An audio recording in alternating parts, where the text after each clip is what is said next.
है लेकिन असी बड़े ही पछड़े हुए हाँ अपनी एक पछड़ी हुई कौम हाँ कि जिन्होंने इदराक ही नहीं अपनी पहचान का अपनी फरादियत का और सकाफत किसी भी कौम की पहचान होती उसकी वजह तो ये कौम बनती है।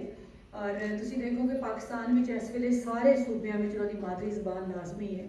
सिर्फ पंजाब वो वाइट सूबा है कि जिथे हले तक मादरी जबान का हक नहीं मिले, लेकिन इसके बावजूद पंजाबी जबान जिंदा है तो साढ़े कुछ वड्डे लोगों का हथ है, कुछ जड़े साढ़े म्यूजिक है वह बड़ा है कि साढ़े गुलकारा ने पंजाबी सूफिया इतना कोई गाया इतने चंगे दिलनशी अंदाज कि वो साढ़े दिलों में साढ़े हरमूआं में बस गए हैं।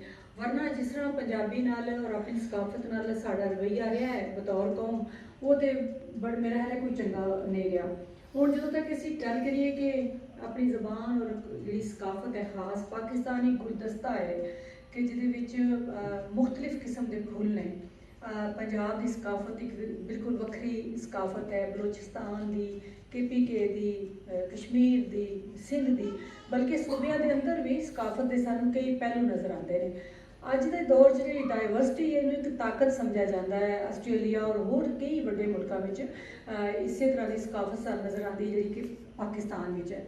लेकिन पाकिस्तान की बदकिस्मती नाल ये रवैया रहा है कि सारे लोगों को इक्को जिहा कर देना है। उन्होंने भावें धौड़ा वड्डणियां पैन उन्होंने कद भी इक्को जिहा करता जाए तो उन्होंने एक बनाता जाए कि एक परचम के साए तले हम एक हैं, हम कई हैं, परचम एक होना चाहिए ना। असी अगर वक्रे वक्रे भी हाँ तो असी परचम दे एक मनण वाले हाँ। और पाकिस्तान ने सूबे नहीं बनाए, पाकिस्तान ने जबाना नहीं बनाइया, इन्होंने सूबिया ने मिल के पाकिस्तान को बनाया। और ये जो पाकिस्तान बनया है तो उस तो पहला पंजाब हज़ार साल अपनी जी अदबी तारीख है, सकाफती तारीख है, वो जिंदा सी, उसकी खास पहचान सी। इस तरह बाकी जोड़े सारे सूबे ने वो अपनी अपनी सकाफत, अपनी जबान, अपने कल्चर के मुताबिक जिंदगी गुजार रहे सी और एक बड़ी पुरअमन जिंदगी गुजार रहे सी। जो पाकिस्तान बनने तो बाद भी कुछ अरसा एक काम चंगा रहा, लेकिन फिर कुछ जो जाहिर परस्त साढ़े ने जिन्होंने हर वेले फतवियां के सर्टिफिकेट हत्थों च रखे हुए हैं कि वह बंदे जरा गल कोई करे अपनी कौमीयत के हवाले नाल तो उत्थे ही उन्होंने या तो फिर मुल्क दुश्मनी का फतवा लाएंगे या फिर कुफर का फतवा ला देंगे। उतों असी 5% भी लोग नहीं, लेकिन वो हाकम ने क्योंकि असी सारे लोग जोड़े एक आज़ाद रोशन ख्याल हाँ, लिबरल हाँ, असी अपनी आवाज़ बुलंद नहीं करते। और जो गल होंदी है जी असी अपनी सकाफत को जोड़ने जाके सऊदी अरब के नाल, सऊदी अरब नाल सानूं बड़ी मुहब्बत है, असी मुसलमान हाँ और अकीदत है, लेकिन सऊदी अरब की अपनी सकाफत है। और वो क्यामे जो इस्लाम उत्थे आया रसूल पाक सल्लल्लाहु अलैहि वसल्लम तो पहला की जी सकाफत है वो अज भी वही सकाफत है। उत्थे घोड़ियां की दौड़ या ऊँठां की दौड़ जी भी उन्होंने सकाफती रिश्ते लो अज भी उस तरह ही ने। साढ़े रोला सब तो वड्डा यह है कि सकाफत का ताल्लुक होता है धरती नाल। असी सकाफत को मजहब नाल जोड़ लिया, एक बुनियादी नुकता जड़ा है। असी सकाफत को मजहब नाल जोड़ के तो हुण असी सकाफत को भी मुसलमान करना चाहते हैं। उसकी वजह तो जी साड़ी दूरी भी पैदा होती गई और गलत फहमी भी पैदा होती गई। नवी साड़ी जी नस्ल है ईवन एड़ियाँ गुड़ियाँ उड़ाना इनू कहते जी यह तो हिंदुओं का रस्म है, यह तो सिखा की रस्म है। यानी असी अपने कल्चर को ही लोगों के हवाले करी जा रहे हैं। जी हज़ार सालों तो पंजाब का ज़्यादा हिस्सा साढ़े कोल है, उन्होंने को घट है, लेकिन असी वाढी की जी रस्म सी भी साड़ी रस्म सी। असी कहने ये सिखा की रस्म इनू भी छड़ दो और पतंगबाजी भी छड़ दो, फलां भी छड़ दो, भंगड़े भी छड़ दो, भंगड़ा भी उन्होंने। तो मतलब है कि अगर असी हर चीज़ तो इस तरह ही दस्तबरदार होते जाएंगे तो साढ़े को बचना है पिछे। और जो तक सकाफती हवाले नाल इंसान की शख्सियत की तर्जमानी ना हो तो असी देखो जो ढोल बजदा है तो एक धमाल साढ़े अंदर भी पैदी होती है।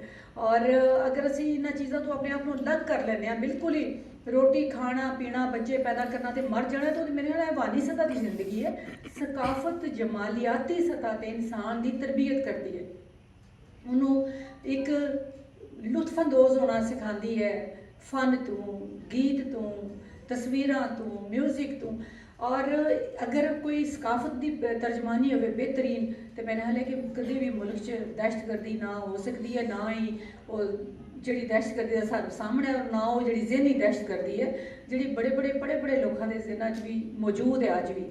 ਤੇ ਇਹ ਇੱਕ ਮੈਂ ਸਮਝਦੀ ਹਾਂ ਕਿ ਬੜੇ ਲੋਕਾਂ ਨੇ ਗੱਲ ਕਰਨੀ ਹੈ, ਗੱਲਾਂ ਤੇ ਬੜੀਆਂ ਕਿਤੇ ਜਾ ਸਕਦੀਆਂ ਨੇ, ਲੇਕਿਨ ਇਹ ਇੱਕ ਵਹਿਮ ਜਿਹੜਾ ਦੂਰ ਕਰਨ ਦੀ ਲੋੜ ਹੈ ਕਿ ਸਾਡੀ ਜਿਹੜੀ ਸਕਾਫਤ ਹੈ ਉਹ ਇਸ ਧਰਤੀ ਨਾਲ ਜੁੜੀ ਹੋਈ ਸਕਾਫਤ ਹੈ, ਔਰ ਅਸੀਂ ਦੇ ਵਾਰਿਸ ਹਾਂ। ਸਭ ਤੁਸੀਂ ਮੁਸਲਮਾਨ ਮੁਲਕਾਂ ਦੀ ਅਗਰ ਮਿਸਾਲ ਦਈਏ ਤਾਂ ਤੁਰਕੀ ਦੀ ਵੱਖਰੀ ਸਕਾਫਤ ਹੈ, ਇੰਡੋਨੇਸ਼ੀਆ ਦੀ ਵੱਖਰੀ ਸਕਾਫਤ ਹੈ।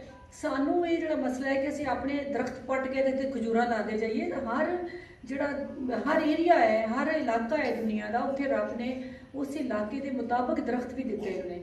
ਤੁਸੀਂ ਦੇਖੋ ਕਿ ਉਹ ਜਿਹੜੇ ਕੁਫਤੇ ਮੁਦਾਫਤ ਪੈਦਾ ਕਰਦੇ ਨੇ। ਹੁਣ ਸਾਡੇ ਜਿਹੜੀਆਂ ਬੋਹੜ ਦੀਆਂ ਛਾਵਾਂ ਤੇ ਦਰੇਕਾਂ ਤੇ ਨਿੰਮ, ਇਹ ਬੜੀ ਇਹਨਾਂ ਦੀ ਆਪਣੀ ਅਹਿਮੀਅਤ ਹੈ, ਲੇਕਿਨ ਅਸੀਂ ਅਗਰ ਇਹਨਾਂ ਨੂੰ ਪੱਟ ਕੇ ਇੱਥੇ ਖਜੂਰਾਂ ਲਾਉਂਦੇ ਜਾਵਾਂਗੇ, ਖਜੂਰ ਦੇ ਦਰਖਤ, ਤੇ ਮੇਰੇ ਖਿਆਲ ਉਹਨਾਂ ਲਈ ਨਾ ਆਬੋ ਹਵਾ ਬਿਹਤਰ ਹੋਏਗੀ ਤੇ ਨਾ ਹੀ ਉਹਨਾਂ ਤੁਸੀਂ ਉਹ ਫਾਇਦਾ ਉਠਾ ਸਕਨੇ ਆ। ਤੇ ਅਗਰ ਇਨਸਾਨ ਫਿਤਰਤ ਦੇ ਮੁਤਾਬਕ ਜ਼ਿੰਦਗੀ ਗੁਜ਼ਾਰਨੀ ਸ਼ੁਰੂ ਕਰਦੇ, ਔਰ ਫਿਤਰਤ ਇਹ ਹੈ ਕਿ ਅਸੀਂ ਮਾਦਰੀ ਜ਼ੁਬਾਨ ਬੋਲੀਏ, ਆਪਣੀ ਮਾਂ ਦੀ ਜ਼ੁਬਾਨ। ਮਾਂ ਉਹ ਕਿ ਜਿਹੜੀ ਜੰਮਣ ਵਾਲੀ ਹੈ, ਤੇ ਮਾਂ ਉਹ ਜਿਹੜੀ ਧਰਤੀ ਹੈ ਜਿਹੜੀ ਪਾਲਦੀ ਹੈ ਸਾਨੂੰ। ਇਹ ਦੋਵੇਂ ਮਾਵਾਂ ਇਹਨਾਂ ਦੀ ਜ਼ਬਾਨ ਬੋਲੀਏ, ਉਹਨਾਂ ਦੇ ਨਾਲ ਜੁੜਿਆ ਹੋਇਆ ਜਿਹੜਾ ਕਲਚਰ ਉਹਨੂੰ ਅਪਣਾਈਏ, ਔਰ ਇਹ ਵਹਿਮ ਦਿਲੋਂ ਕੱਢ ਦਈਏ ਕਿ ਜਿਹੜੀ ਸਕਾਫਤ ਹੈ ਉਹਦਾ ਕੋਈ ਮਜ਼ਹਬਾਂ ਨਾਲ ਤਾਲੁਕ ਹੈ, ਫਿਰਕਿਆਂ ਨਾਲ ਤਾਲੁਕ ਹੈ, ਇਲਾਕਿਆਂ ਨਾਲ ਤਾਲੁਕ ਹੈ। ਉਹ ਸਾਡੀ ਇਸ ਧਰਤੀ ਦੀ ਸਕਾਫਤ ਹੈ, ਔਰ ਇਨਸ਼ਾਅੱਲਾ ਅੱਲਾ ਕਰੇ ਕਿ ਹੁਣ ਸਾਡੇ 'ਚ ਥੋੜ੍ਹਾ ਇਹ ਹੌਸਲਾ ਔਰ ਇਹ ਫਖਰ ਪੈਦਾ ਹੁੰਦਾ ਜਾਂਦਾ ਹੈ ਕਿ ਅਸੀਂ ਆਪਣੀ ਜ਼ੁਬਾਨ ਬੋਲਣਾ ਲਾ ਰਹੇ ਹਾਂ। ਵਰਨਾ ਇੱਕ ਐਸਾ ਦੌਰ ਸੀ ਕਿ ਪੰਜਾਬ 'ਚ ਪੰਜਾਬੀ ਜ਼ੁਬਾਨ ਬੋਲਣਾ ਵੀ ਬਗਾਵਤ ਸਮਝਿਆ ਜਾਂਦਾ ਸੀ। ਹੁਣ ਵੀ ਮੈਂ ਕਈ ਵਾਰੀ ਅਗਲੇ ਦਿਨ ਇੱਕ ਮੈਂ ਸਰਕਾਰੀ ਕਿਸੇ ਮੀਟਿੰਗ 'ਤੇ ਜਾ ਰਹੀ ਸੀ, ਤੇ ਕੋਈ ਡਰਾਈਵਰ ਕਿਸੇ ਹੋਰ ਮਹਿਕਮੇ ਦਾ, ਤੇ ਮੈਨੂੰ ਕਿਹਾ ਕਿ ਤੂੰ ਕਿੱਥੇ ਦਾ ਹੈ? ਕਹਿੰਦਾ ਮੈਂ ਸ਼ਾਲਮੀ ਦਾ। ਤੇ ਮੈਂ ਕਿਹਾ ਪੰਜਾਬੀ ਬੋਲ ਮੇਰੇ ਨਾਲ। ਕਹਿੰਦਾ ਨਹੀਂ ਬਾਜੀ, ਉਹ ਜਿੱਥੇ ਮੈਂ ਜੌਬ ਕਰਨਾ ਉਹਨੂੰ ਅੱਛਾ ਨਹੀਂ ਸਮਝਦੇ ਪੰਜਾਬੀ ਬੋਲਣ ਨੂੰ। ਮੈਂ ਕਿਹਾ ਕਿਉਂ? ਉਹ ਕਹਿੰਦਾ ਨੇ ਕਿ ਉਹ ਜਾਹਿਲ ਬੰਦਾ ਤੂੰ। ਤੇ ਯਾਨੀ ਇਹ ਜਿਹੜਾ ਇੱਕ ਰਵੱਈਆ ਹੈ ਸਾਡਾ ਕਿ ਪੰਜਾਬੀ ਆਪਣੀ ਜ਼ੁਬਾਨ ਬੋਲਣ ਵਾਲਾ, ਤੁਸੀਂ ਦੇਖੋ ਜਿੱਥੇ KP ਕੇ ਜਾਓ ਤੁਹਾਨੂੰ ਕੋਈ ਦੋ ਪਠਾਨ ਕਦੀ ਵੀ ਉਰਦੂ ਬੋਲਦੇ ਨਜ਼ਰ ਨਹੀਂ ਆਉਂਦੇ। ਮੈਂ ਉਰਦੂ ਦੇ ਖਿਲਾਫ ਨਹੀਂ ਹਾਂ ਬਿਲਕੁਲ, ਮੈਂ ਖੁਦ ਵੀ ਉਰਦੂ 'ਚ ਲਿਖਣੀ ਹਾਂ। ਸਾਡੀ ਇੱਕ ਰਾਬਤੇ ਦੀ ਜ਼ਬਾਨ ਹੈ ਉਰਦੂ। ਅਸੀਂ ਕਾਲਮ ਲਿਖਣਾ ਜਦੋਂ ਜਾਂਦੀ ਤਾਂ ਉਰਦੂ 'ਚ ਲਿਖਣਾ ਹੈ। ਐਸੇ ਤਰ੍ਹਾਂ ਹੀ ਤੁਸੀਂ ਦੇਖੋ ਕਿ ਸਿੰਧ 'ਚ ਦੋ ਸਿੰਧੀ ਮਿਲਣਗੇ, ਸਿੰਧੀ ਬੋਲਣਗੇ। ਬਲੋਚੀ ਮਿਲਣਗੇ, ਉਹ ਤੁਹਾਨੂੰ ਬਲੋਚੀ ਬੋਲਦੇ ਮਿਲਣਗੇ। ਪਾਕਿਸਤਾਨ 'ਚ ਤੁਹਾਨੂੰ ਪੰਜਾਬੀ ਜਿੱਥੇ ਮਿਲਣਗੇ ਉਰਦੂ ਬੋਲਦੇ ਮਿਲਣਗੇ। ਇਹਦੇ 'ਚ ਮੈਂ ਸਮਝਦੀ ਹਾਂ ਪੰਜਾਬੀਆਂ ਦਾ ਘੱਟ ਕਸੂਰ ਹੈ। ਜਿਹੜੀ ਇੱਕ ਇਹਨਾਂ ਦੇ ਨਾਲ ਇੱਕ ਬਹੁਤ ਧੋਖਾ ਕੀਤਾ ਗਿਆ ਸ਼ੁਰੂ 'ਚ। ਉਹ ਲਾਈਟਨਰ ਦੀ ਕਿਤਾਬ ਦਾ ਅਸੀਂ ਤਰਜਮਾ ਵੀ ਕਰਾਇਆ, ਕਦੇ ਤੁਹਾਨੂੰ ਮੌਕਾ ਮਿਲੇ ਤਾਂ ਪੜ੍ਹੋ, ਕਿ ਜਿਹਦੇ ਵਿੱਚ ਉਹਨਾਂ ਨੇ ਰਿਪੋਰਟ ਆਪਣੀ ਹੁਕੂਮਤ ਦੇ ਹਵਾਲੇ ਨਾਲ ਹੀ ਦਿੱਤੀ ਹੈ, ਔਰ ਜੇ ਦੱਸਿਆ ਕਿ ਕਿਸ ਤਰ੍ਹਾਂ ਪੰਜਾਬੀਆਂ ਨੂੰ ਗੁਲਾਮ ਬਣਾਉਣ ਲਈ ਇਹਨਾਂ ਦਾ ਕਲਚਰ, ਇਹਨਾਂ ਦੀ ਜ਼ਬਾਨ ਇਹਨਾਂ ਕੋਲ ਖੋਹ ਲਿੱਤੀ ਗਈ। ਔਰ ਪੰਜਾਬ ਵਿੱਚ ਕਾਇਦਾ ਵਾਪਸ ਕਰਨ ਵਾਲੇ ਨੂੰ ਜ਼ਿਆਦਾ ਪੈਸੇ ਦਿੱਤੇ ਗਏ, ਰਾਈਫਲ ਵਾਪਸ ਕਰਨ ਵਾਲੇ ਨੂੰ ਘੱਟ ਪੈਸੇ ਦਿੱਤੇ ਗਏ। ਇਸ ਸਾਜ਼ਿਸ਼ ਨੂੰ ਮੇਰਾ ਖਿਆਲ ਹੈ ਕਿ ਅੱਜ ਸਾਨੂੰ ਦੂਰ ਕਰਨਾ ਚਾਹੀਦਾ ਹੈ, ਔਰ ਨਵੀਂ ਨਸਲ ਜਿਹੜੀ ਹੈ ਉਹਨੂੰ ਦੱਸਣਾ ਚਾਹੀਦਾ ਹੈ ਕਿ ਅਸੀਂ ਕੀ ਹਾਂ, ਔਰ ਸਾਨੂੰ ਫਖਰ ਕਰਨਾ ਚਾਹੀਦਾ ਆਪਣੇ ਪੰਜਾਬੀ ਹੋਣ 'ਤੇ। ਸਾਡੇ ਕੋਲ ਇਤਨਾ ਵਿਰਸਾ ਹੈ, ਇਤਨੇ ਸੂਫੀ ਕਿਸੇ ਧਰਤੀ 'ਤੇ ਨਹੀਂ ਜਿਤਨੇ ਸਾਡੇ ਕੋਲ ਸੂਫੀ ਨੇ, ਔਰ ਜਿਨ੍ਹਾਂ ਨੂੰ ਪੂਰੀ ਦੁਨੀਆ ਮੰਨਦੀ ਹੈ। ਔਰ ਇਨਸ਼ਾਅੱਲਾ ਮੇਰੇ ਖਿਆਲ ਹੈ ਕਿ ਵੇਲਾ ਆਏਗਾ ਮਾਰ ਕਾਜ਼ਮੀ ਸਾਹਿਬ ਕਿ ਜਦੋਂ ਅਸੀਂ ਤੇ ਫਖਰ ਕਰਨੇ ਆ ਕਿ ਜਦੋਂ ਪੂਰਾ ਪੰਜਾਬ ਆਪਣੇ ਪੰਜਾਬੀ ਹੋਣ 'ਤੇ ਫਖਰ ਕਰੇਗਾ। ਔਰ ਪੂਰੀ ਦੁਨੀਆ ਵਿੱਚ ਮੇਰੇ ਖਿਆਲ ਹੈ ਪੰਜਾਬੀ ਦਾ 10ਵਾਂ ਜਾਂ 11ਵਾਂ ਨੰਬਰ ਹੈ, ਤੇ ਕੋਈ ਛੋਟੀ ਗੱਲ ਨਹੀਂ ਹੈ। ਇੱਕ ਜ਼ਬਾਨ ਜਿਹੜੀ ਹਜ਼ਾਰਾਂ ਜ਼ਬਾਨਾਂ ਵਿੱਚ ਤੁਹਾਡੇ ਕੋਲ ਪਹਿਲੀਆਂ 20 ਜ਼ਬਾਨਾਂ ਵਿੱਚ ਸ਼ਾਮਿਲ ਹੈ। ਤੇ ਇਨਸ਼ਾਅੱਲਾ ਉਹ ਵੇਲਾ ਆਏਗਾ ਜਦੋਂ ਅਸੀਂ ਰਲ ਕੇ ਇਹਦੇ ਮਾਣ ਕਰਾਂਗੇ। ਪੰਜਾਬ ਜ਼ਿੰਦਾਬਾਦ, ਪਾਕਿਸਤਾਨ ਜ਼ਿੰਦਾਬਾਦ।